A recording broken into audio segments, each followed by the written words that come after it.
Bonjour, nous allons vous parler des fonctions exponentielles. Tout d'abord, une petite définition. Une fonction exponentielle est décrite par une expression de la forme suivante. Y est égal à b exposant x, où le b appartient au nombre réel, b est plus grand que 0 et b est différent de 1.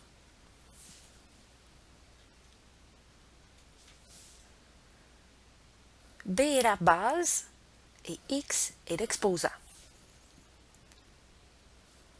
Il y a deux types de fonctions exponentielles.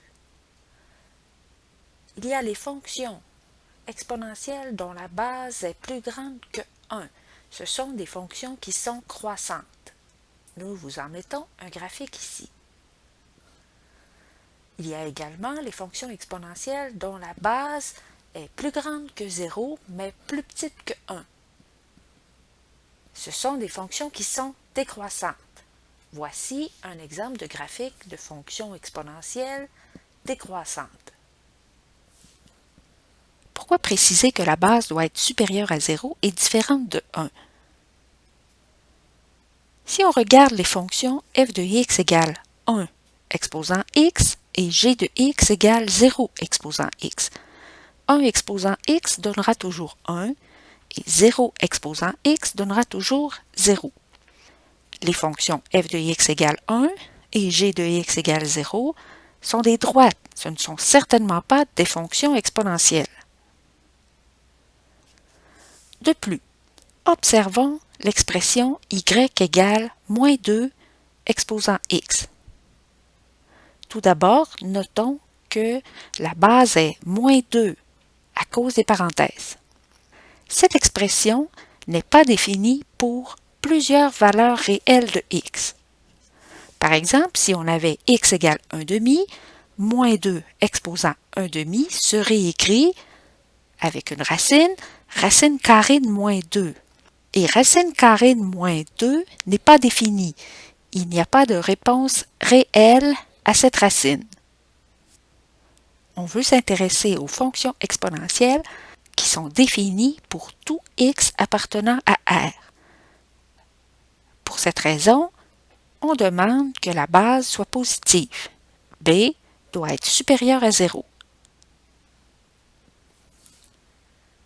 Commençons par examiner le cas où la base est plus grande que 1. Si on prend un exemple, f de x égale 2 exposant x, le 2 est supérieur à 1. Nous allons tracer le graphique de cette fonction avec un tableau de valeurs. Prenons x égale moins 3. Le calcul de f de moins 3 est 2 à la moins 3 qui donne 1 sur 2 à la 3 en utilisant une loi des exposants qui donne 1 huitième.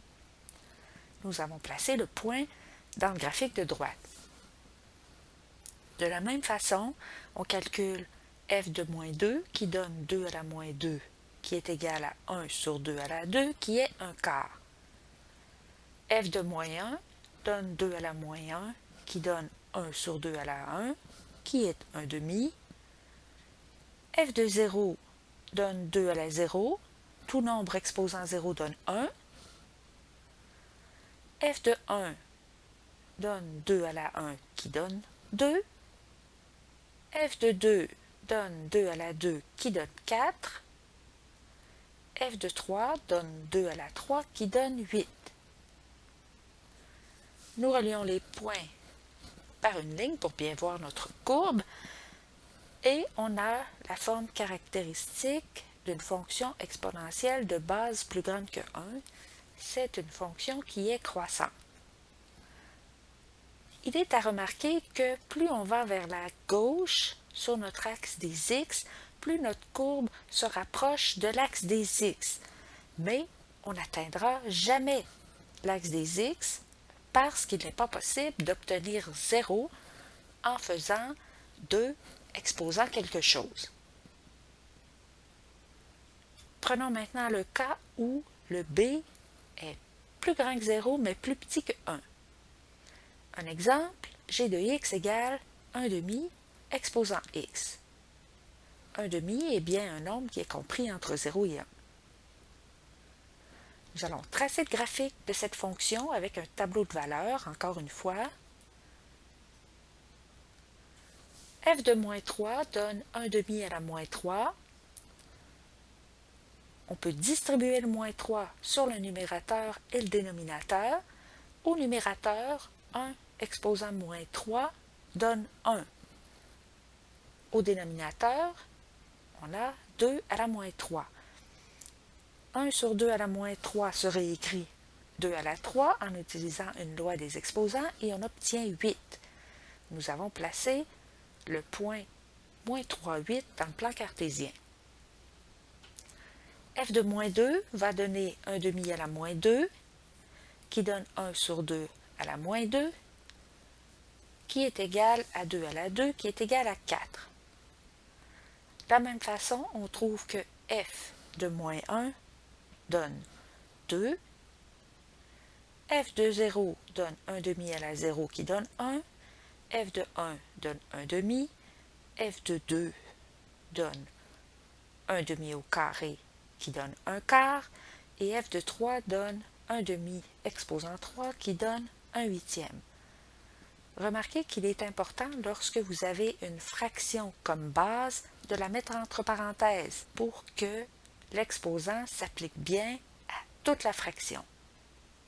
Nous relions nos points dans le graphique par une ligne et on voit nettement ici le profil distinctif d'une fonction de base comprise entre 0 et 1. C'est une fonction qui est décroissante.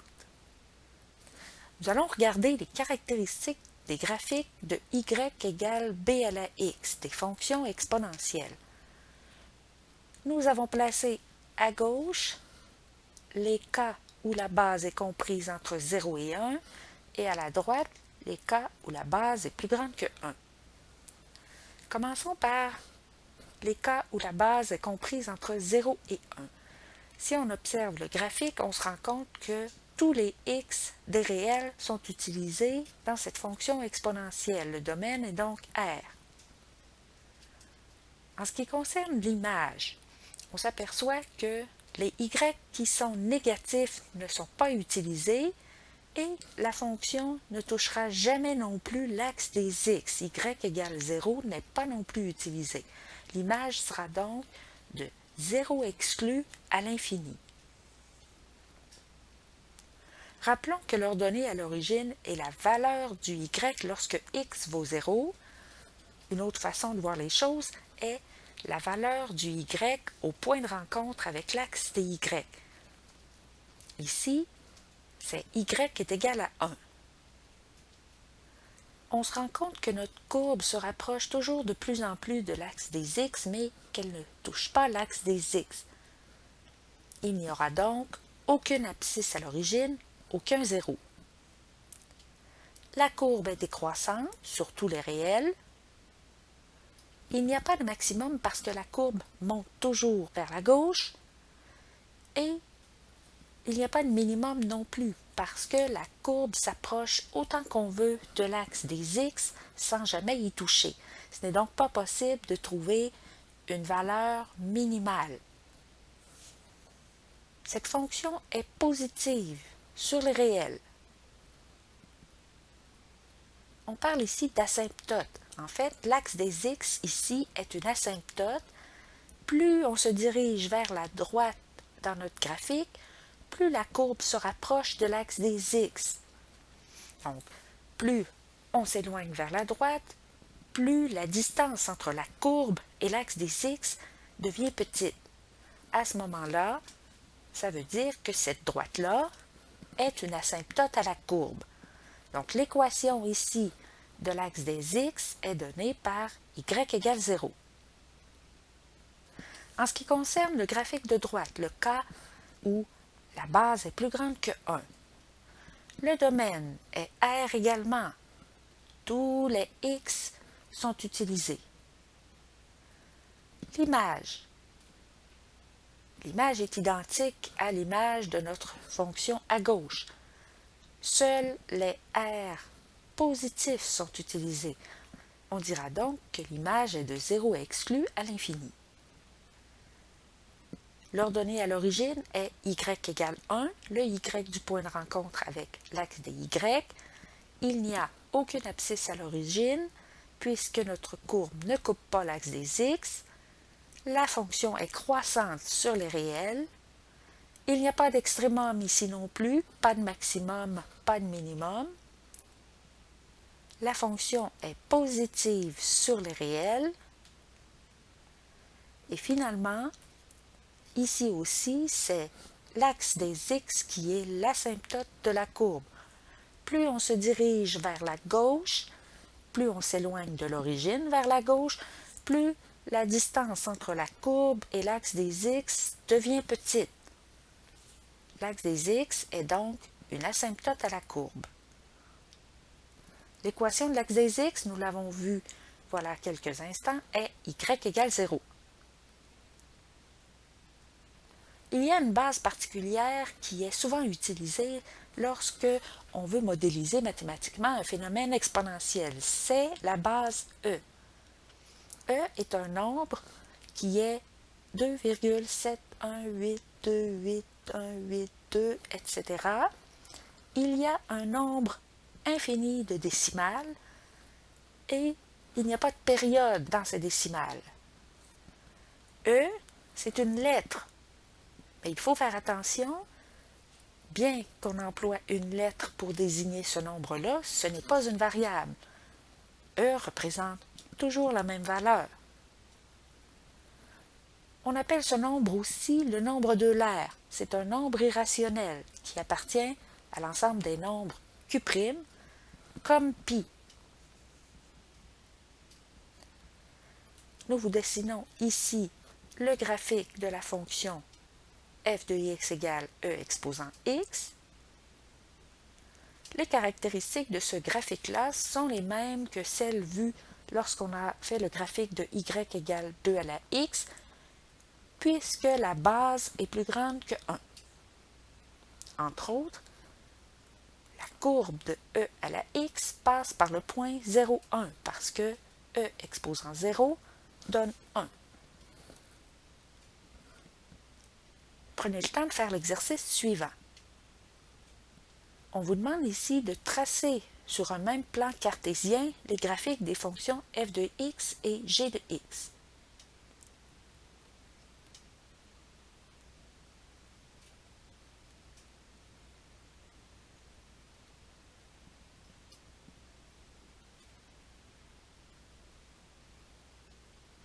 Nous allons regarder le paramètre multiplicatif a.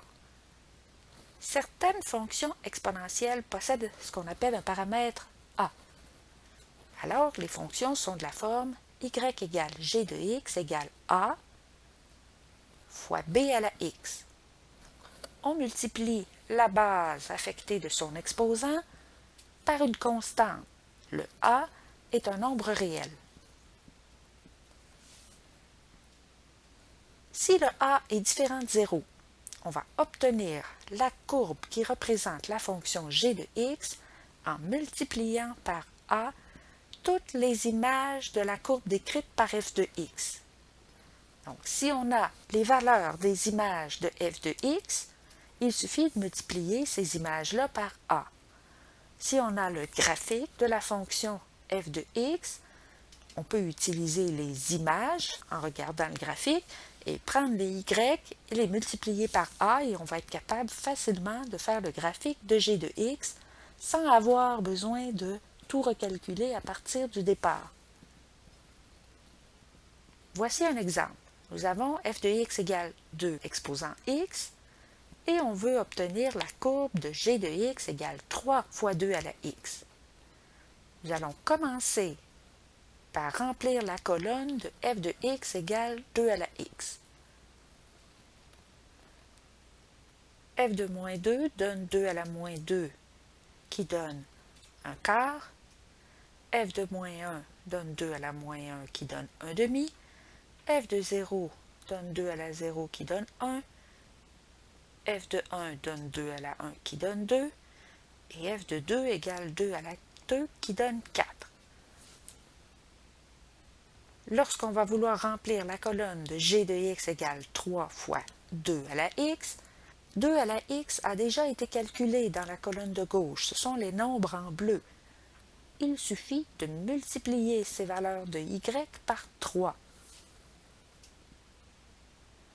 3 fois 1 quart donne 3 quarts. Ça nous donne g de moins 2. Pour obtenir g de moins 1, on fait 3 fois 1 demi. Pour obtenir g de 0, on fait 3 fois 1. Pour obtenir g de 1, on fait 3 fois 2. Et pour obtenir g de 2, on fait 3 fois 4. Voici un graphique représentant nos deux fonctions. La courbe en bleu est celle de f de x qui est égale à 2 à la x. Et la courbe en rouge est celle de g de x égale 3 fois 2 à la x. Si on regarde, par exemple, le point 2, 4 qui est situé ici, le y vaut 4. 4 fois 3 donne 12. On obtient donc le point 2, 12 qui fait partie de la fonction g de x. Si on regarde le point ici de coordonnées 1, 2, le y vaut 2 en le multipliant par 3. Ça nous donne le y de la fonction g. 3 fois 2, 6. C'est donc facile d'aller placer le point 1, 6. Et on peut faire de même avec tous les points de la fonction f pour obtenir les points correspondants de la fonction g. Il est à remarquer ici que la courbe en rouge, la courbe de g de x, possède des y qui, pour les mêmes x, ont 3 fois la valeur des y pour la courbe en bleu. On a donc une courbe qui est étirée par rapport à la courbe en bleu. C'est un effet du paramètre multiplicatif A. Exemple 2. On a f de x égale 2 exposant x. On veut dessiner la courbe de h de x qui est égale à moins 1 demi fois 2 à la x. On vous a donné les nombres de la colonne de f de x égale 2 exposant x. Pour obtenir les images correspondant à h de x, il n'y a qu'à multiplier les nombres en bleu, les images obtenues pour f de x, par moins 1 demi. Moins 1 demi fois 1 quart donne moins 1 huitième. Moins 1 demi fois 1 demi donne moins 1 quart. Moins 1 demi fois 1 donne moins 1 demi. Moins 1 demi fois 2 donne moins 1. Et finalement, moins 1 demi fois 4 donne moins 2. On a placé les différents points dans le plan cartésien pour tracer nos graphiques. La courbe en bleu est celle de f de x, la courbe en rouge est celle de h de x. Si on regarde par exemple le point 2, 4 de f de x, si on prend le y qui vaut 4 et qu'on le multiplie par moins 1 demi, on obtient moins 2, ce qui nous donne le point 2 moins 2 pour la fonction h de x. Si on prend le point 1, 2 de la fonction f de x, on prend le y, 2 fois moins 1 demi donne moins 1, et ça nous permet de placer le point 1 moins 1 pour la fonction h de x. Et on peut faire de même pour chacun des points de la courbe de f de x, ce qui nous permet de tracer facilement la courbe de h de x. On remarquera ici que la courbe de h de x a été renversée par rapport à celle de f de x. F de x était dans la zone positive des y, alors que h de x est ici uniquement dans la zone où les y sont négatifs. De plus, la courbe de h de x a été écrasée, elle a été compressée par rapport à celle de f de x, parce que tous les y de la fonction de h de x, pour des x qui sont identiques, tous les y sont plus petits si on ne tient pas compte du signe. On a donc une courbe qui est écrasée ou compressée. Nous résumons ici les effets du paramètre multiplicatif A. Si vous observez les exemples 1 et 2 que nous venons de faire, vous allez constater ce qui suit. Si le paramètre multiplicatif est plus grand que 1, la courbe va être étirée verticalement. Si le paramètre multiplicatif est entre 0 et 1, il va y avoir une compression verticale. Si votre paramètre multiplicatif est plus petit que moins 1, vous allez avoir un étirement de la courbe et une symétrie verticale par rapport à l'asymptote. La courbe va se retrouver renversée. Finalement, si votre A est entre 0 et moins 1, votre courbe va être compressée et elle va être renversée par rapport à l'asymptote. Prenez le temps de faire l'exercice suivant.